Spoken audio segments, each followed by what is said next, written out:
half of the OTC cough syrups in India are monster cocktails.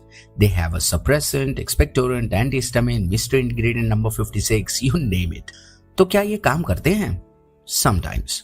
Do they confuse your body? Almost always. Do they knock you out like a 90s Bollywood villain? Abso-freaking-lutely. So here's a cheat sheet for the next time you get an over-the-counter cough syrup.